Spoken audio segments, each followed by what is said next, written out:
catedráticos, un panel interesante y oportuno para nuestras familias, para que sigamos educándonos en cómo manejar todo este tema de Internet, los riesgos a los cuales se exponen nuestros niños y adolescentes y el tema de las adicciones.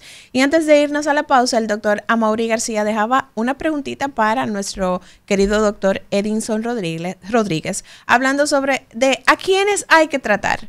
A los niños y adolescentes que se ven envueltos en situaciones difíciles por esa exposición excesiva a Internet, o a las familias que no han sabido monitorizar o dar ese seguimiento a los niños del uso que están dando a Internet. Doctor, adelante con su posición con relación a esta inquietud. Claro, la pregunta, excelente la pregunta, porque precisamente una de las principales diferencias entre la aproximación desde la psiquiatría de adultos y de la psiquiatría infanto-juvenil es el tema de la dinámica familiar y de abordar la familia como el ente que contiene al niño, niña y adolescente, el que pauta los límites, las estrategias de crianza, de conducta y su órgano rector en absoluto.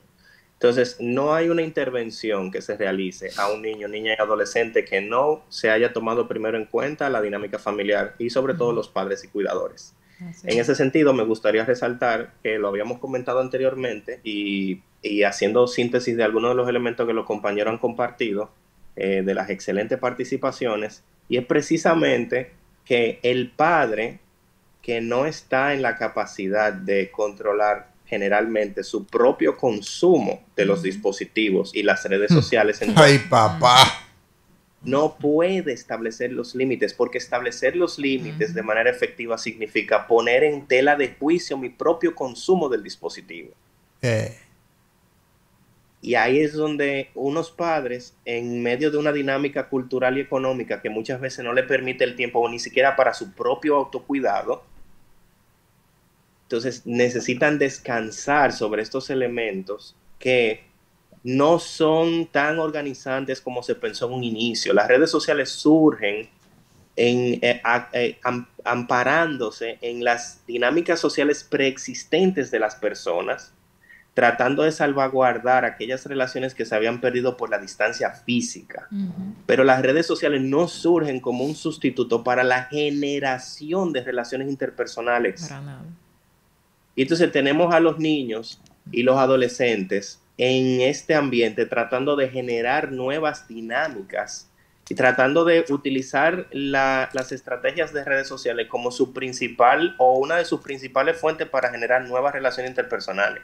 Y eso no es funcional, porque las interacciones a través de redes sociales que no están basadas en un contacto, como decía el doctor, en algo persistente, en algo regular, en el plano real, no genera la misma retroalimentación y el mismo propósito y satisfacción que las relaciones interpersonales en el plano de la realidad.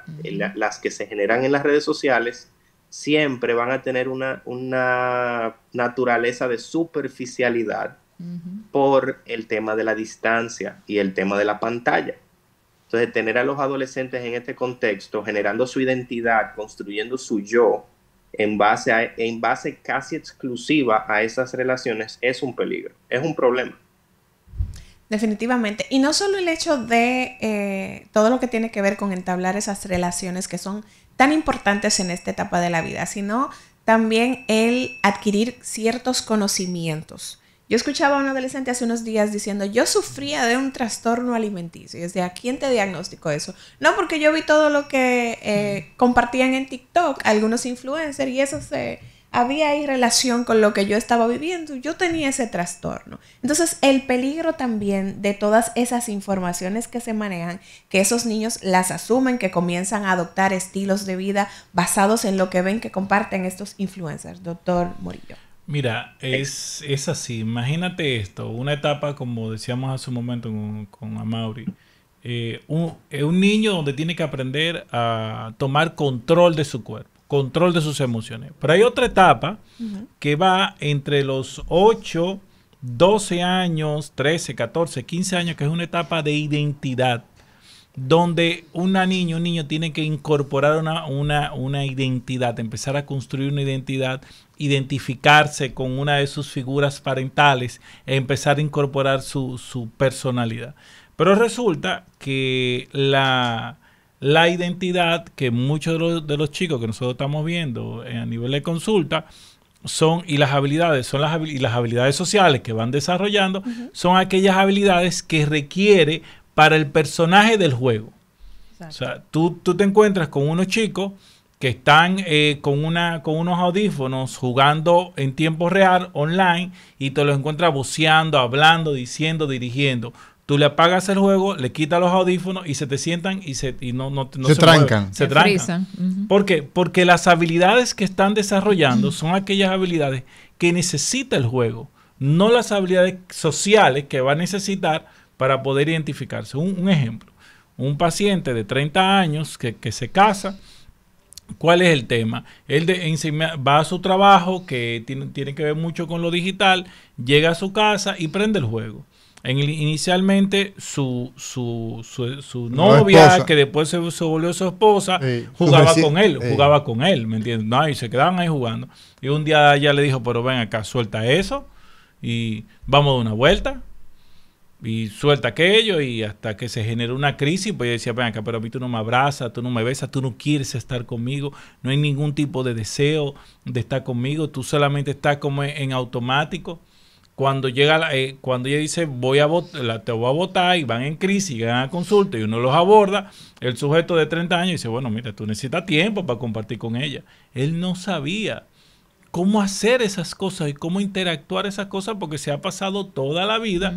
Toda la vida, literalmente. Lidiando, imagínate, un sujeto de 30 años, tú te vas como... Que comenzó a los 7, a los 6. A los 7, 6, o sea, envuelto en todo esto. Y esta generación, todavía más, esta generación de ahora tiene un componente. Primero fueron los que más se disfrutaron la pandemia. Sí. Mientras todo el mundo, mientras todito nos estábamos jalando los moños, totalmente. Estaban felices porque estaban en casa. 24/7. De un 24 había que dejarlo. Sí. No había de otra, había que dejarlo, no había de otra. Estábamos en pandemia. La crisis de ellos viene en la post-pandemia, cuando todos empezamos a integrar, a retomar esa rutina. Y ellos tienen que empezar a soltar las redes sociales, soltar las clases online, soltar las clases virtuales. Y ahora tú no puedes, el profesor en una clase, el profesor está hablando, tengo una pantalla y tú tienes 3, 4 pantallas simultáneas ahí abiertas en otra cosa, mientras el profesor que hable todas las vainas que quiera. Ahora no tiene que estar en aula. Y tienen que compartir. Poner atención. Tienen que poner atención y ponerle atención a una cosa tan aburrida como una clase de química, al lado de Defender y esos juegos que andan por ahí, que son que te mantienen la adrenalina a alto nivel. O sea, tenemos una generación que no sabemos hacia dónde está llegando. Sí, vamos a aprovechar, sé que el turno le tocaba a Virginia, pero vamos a aprovechar a ver si tenemos todavía a Edinson. Edinson, sabemos que tienes que seguir en las actividades en las que estás en la mañana, pero me gustaría saber de tu parte lo relativo al tema de en qué momento se puede hablar de que un muchacho, una muchacha, está haciendo efecto de adicción, tiene un comportamiento adictivo, y el tema de el acoso. ¿Cuáles son los parámetros, los signos, las señales de acoso infantil por medio de la Internet? Claro, bueno, para hacer esa delimitación, ya el compañero incluso había comentado el momento, ambos compañeros. Si puedes abrir la cámara. Sí, disculpen. Ambos compañeros habían comentado el momento en el que la búsqueda de placer sustituye el desenvolvimiento normal y esperado de la persona en su etapa de vida. O sea, él sustituye lo normal por el placer. Exacto, sustituye lo esperado, lo que significaría el desarrollo acorde a su etapa de vida. Por ejemplo, hablan del adulto que ya estaba en un matrimonio, que debía desempeñar sus roles como esposo, más sin embargo no lograba esa transición.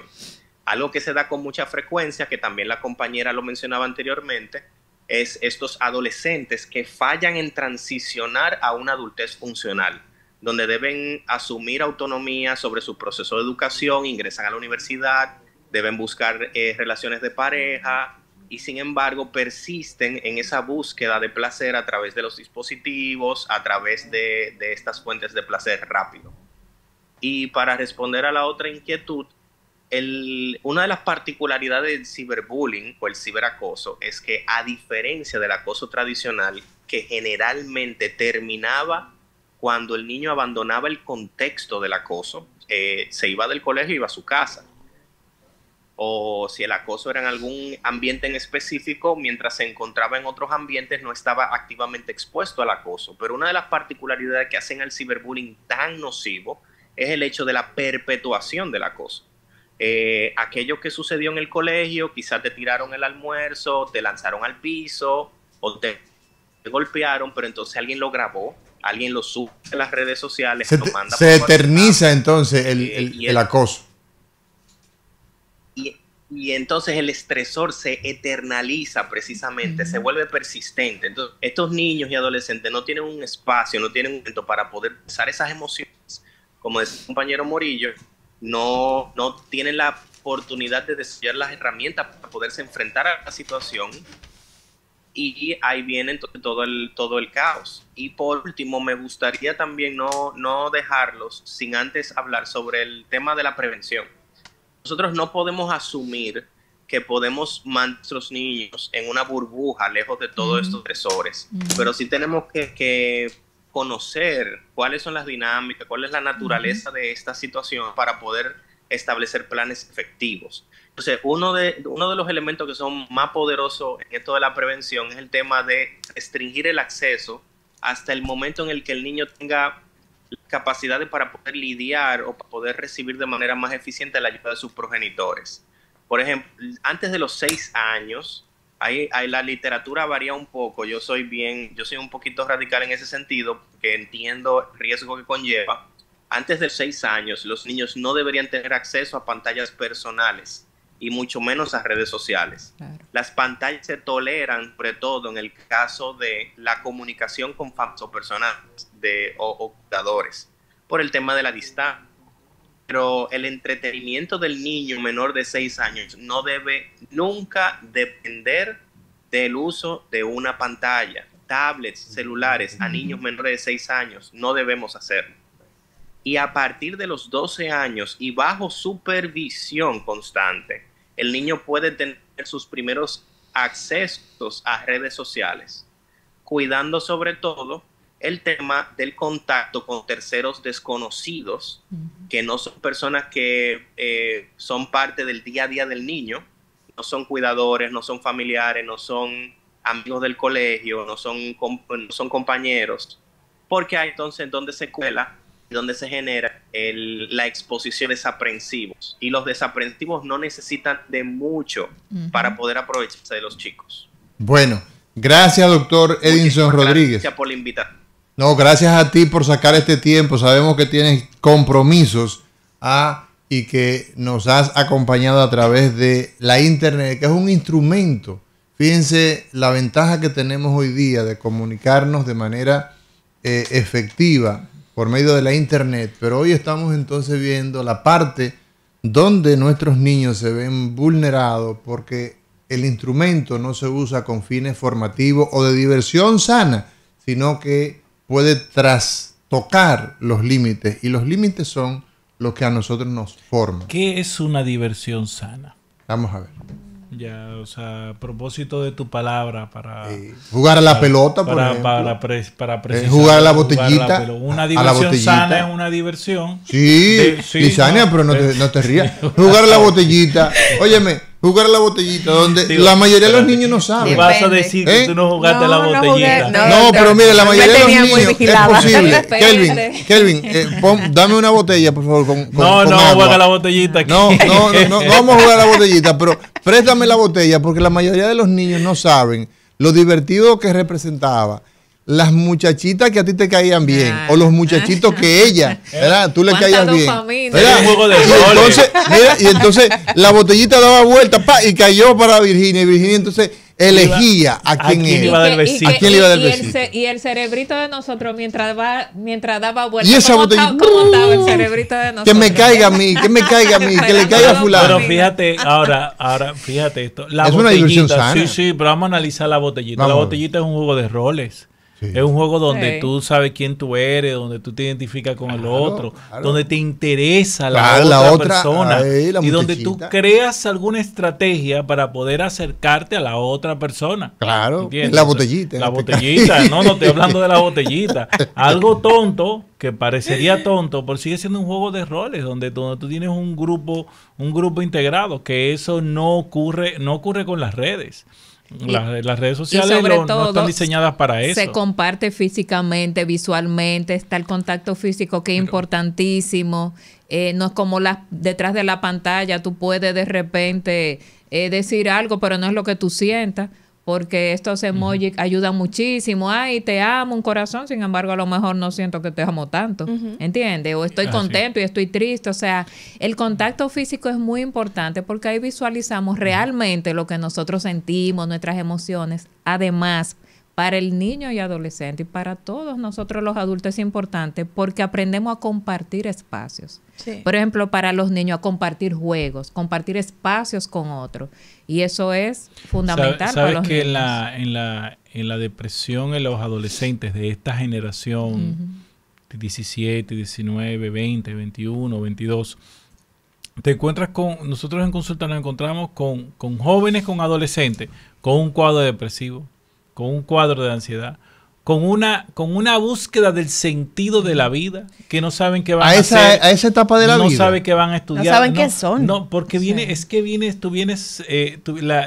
identificación, el sentido de la vida, tú lo empiezas a construir, es en los primeros años de vida. Claro. Cuando tú te identificas con tu papá, cuando tú viste, cuando lo que yo vi, qué yo quiero ser, hacia dónde yo voy, qué valores voy incorporando, qué quisiera, a dónde quisiera llegar. A mí me encantaba ver a mi abuelo en un caballo. Yo quería tener un caballo cuando yo fuera grande. O sea, tenía un referente. Sí, había un referente. Había un referente. Entonces, pero un referente de carne y hueso, igual que tú. Un referente de carne y hueso, no un sujeto, un personaje que volaba, que tiene un arma en la mano y que salta de un helicóptero y va matando a todo el que se le aparece delante. O de repente un influencer que no es lo que realmente está vendiendo y está mostrando. Exactamente. Es un personaje ficticio. Entonces, la depresión, entonces entra el tema de ¿qué pasa con esta generación? No tolera la frustración. Entonces, le gusta 17. ¿Qué significa 17, 18, 19 años. Le gusta una muchachita o a ella le gusta un jovencito, ¿ya? Y ante eso se encuentra con un rechazo.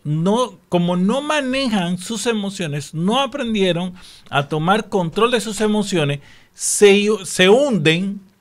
Y caen en depresión. Se hunden en una depresión porque no me rechazó, no me aceptó, no me quiso. O éramos supuestamente, nos volvimos noviecitos en el colegio y de repente ella se va y se va con otra y no se maneja el control de las emociones. Entonces y te encuentras con el tema de depresiones y el aumento de suicidios en esas edades. Sí. O sea, hay un tema y es la cultura líquida que Simon Bauman, caramba, de la gente que no debe morir. Sí. Se murió Simon Bauman, creo que murió en el 17. Habla de una cultura líquida. Los influencers, por ejemplo, que pues no tengo nada en contra de nadie, pero el traducir lo que yo quiero ser a través de esta imagen que pongo, eso es lo que finalmente la mayoría de las personas que transitamos en redes sociales, intentamos el que yo quiero ser. El Amaury que quiero ser es este, pero ese no es el real. Ese es el que yo me acomodo, me acotejo, busco mi mejor pose para salir como yo quiero ser. Entonces, al final, esa identidad de ese yo, que no soy, pero es el que yo quiero ser y es el que yo vendo, al final traduce también un problema de tipo digamos, son adictos a la imagen, a su figura o a lo que quiero ser. ¿Se puede llegar a esto? Pregunto. Bueno, ya hay, o sea, cuando utilizamos la palabra adicto hay que tener cuidado. Sí. Porque si no caemos que todo es una adicción. Sí. Pero eso pasa mucho, por ejemplo, en la adolescencia. Y si en la adolescencia no se trabaja, pues eso ya pasa a la adultez. Pero sí hay personas que de repente se crean un personaje. Y son personas que interiormente tú la ves muy triste, muy frustrada, muy depresiva muchas veces porque realmente no sienten. Esa no es esa persona. Sí. Yo quisiera ser fulano de tal, pero posiblemente yo no tengo las habilidades de fulano de tal. Porque mis habilidades son otras. Entonces, cuando yo no descubro eso, que se descubre en la adolescencia, pues entonces yo caigo como en ese autoengaño. Pero no creo que se llegue a una adicción a eso. Ya. Bueno, vamos a hacer una última pausa para que entonces vengamos con todas esas recomendaciones, esas estrategias que le vamos a dejar a las familias que nos escuchan hoy para poder manejar todo esto y que sus hijos y adolescentes se expongan de la manera más segura a Internet y a las redes sociales. No le cambie, volvemos en breve.